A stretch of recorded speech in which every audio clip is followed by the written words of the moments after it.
Alors, moi, ma première impression, c'est que je trouve que la majorité de ce qu'on a vu est d'un niveau.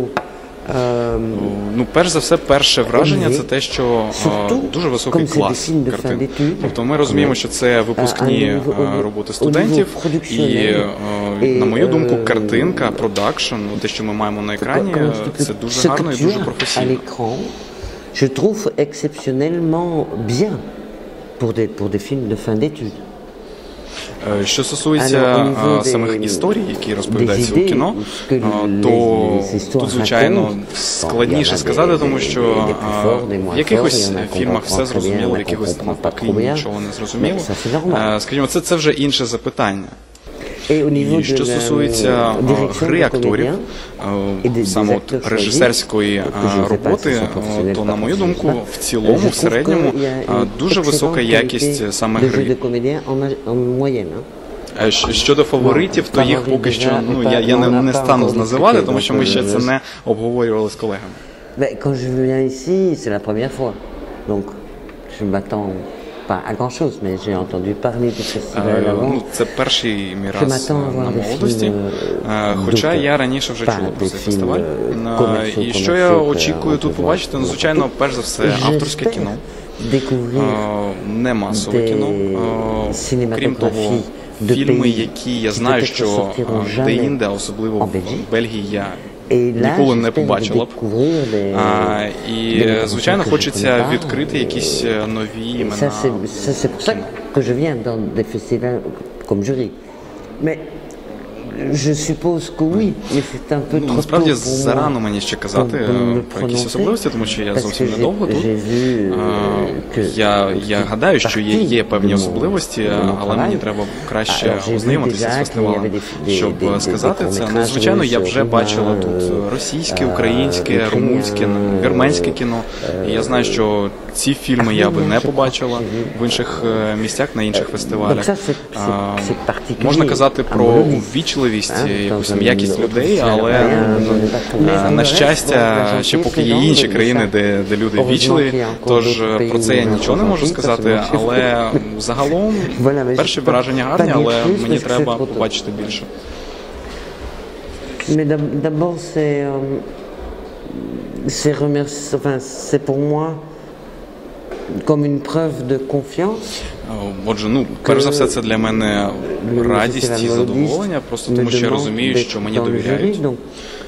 І мені дуже приємно тут знаходитися. Це визнання мене як митця, як людини, яка чогось досягла.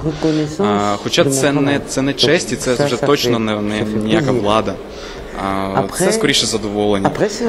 З іншого боку, це також і складна робота, це робота з іншими членами журі, треба бачити всі фільми, треба все обговорити. Я слідкую за тим, щоб усе проходило демократичним шляхом. І, звичайно, це також і відкриття нових культур для мене. Тобто це багато різних факторів, але це точно не влада і нічого пов'язаного. Et c'est surtout pour moi le bonheur de découvrir des cultures et des films. C'est ça, mais c'est pas le pouvoir, c'est pas tout ça, pas besoin. Мені дещо ніякого визнавати, що насправді то я практично нічого не знаю про український кінематограф. Я чула про стрічку, це копродукція Росія, Україна, Вірменія, здається, навіть Франція, який показували минулого року в Карлових Варах. На жаль, я не можу згадати, що це за фільм. Que je n'ai pas vu parce qu'il était présenté avant que j'arrive à Krasnodar. Mais le cinéma ukrainien, par exemple, est un cinéma qui est absolument pas чула про цей фільм, montré. Чула про цей фільм, але я його не бачила, на жаль. І в Бельгії, просто розумієте, в Бельгії це кіно не показують. Це, можливо, проблема з цим. Кіно не показують. Можливо, є якісь фестивалі спеціалізовані, на яких це показують, але оскільки я не можу щодня ходити на фестивалі, я досить таким випадковим чином потрапляю на фестивалі, і я просто не можу нічого про це сказати. En festival, justement quand je suis jury et que j'ai l'opportunité de voir des premiers films. Часом таке дійсно трапляється на фестивалях, звичайно. А окрім того, в Бельгії мені часто шлють свої роботи молоді бельгійські режисери. Це може бути перша, друга робота. І от дійсно, час від часу це не трапляється щодня, але буває таке, що я дивлюся фільм, і я бачу, о, це воно. Він, це точно ця людина чимось стане. Un premier travail, ou un deuxième travail, et on dit, là. Звичайно, ну, не можна сказати, що це точно. Ніхто ні в чому не впевнений, але що точно, це те, що можна побачити талант. Тобто талант видно з першої картини. Звичайно, бувають випадки, коли талант не видно, але ти розумієш, що ця людина може потім стати талановитішою, зробити краще кіно. Але коли це талант, це видно. І, звичайно, ніхто не знає, чи стане ця людина там зіркою, бомбою. Але принаймні видно, що це талановита робота. Moi, je pense que pour les films d'auteur, de toute catégorie, hein, que ce soit documentaire, n'importe quoi, mais que si les bons festivals. Розумієте, фестивалі – це взагалі останнє місце, де можна побачити авторське кіно. І якщо зникнуть фестивалі, то зникне і авторське кіно, тому що з нього не залишиться публіки взагалі. Сьогодні у великий прокат виходять лише так звані ці касові фільми. Це точно так в Європі, я вже не кажу про Штати. І єдине місце, справді, де люди мають можливість побачити авторське кіно, це фестивалі. Звичайно, фестивалів забагато. Щодня у світі десь проходить якийсь фестиваль, навіть кілька. І, звичайно, я кажу зараз про гарні, розумні, інтелігентні фестивалі. Вони мають лишитися. Тому що дійсно ситуація ускладнюється, що далі, то більше вона стає все складнішою для саме авторського кіно. А фестивального кіно. Alors c'est complètement fini pour le cinéma d'auteur. Ça, c'est difficile à répondre par rapport. Ça dépend d'abord, je pense, beaucoup des différents pays. Ça dépend à quel public, à quel âge du public on s'adresse. Est-ce que peut-être que les festivals, mais c'est pas sûr.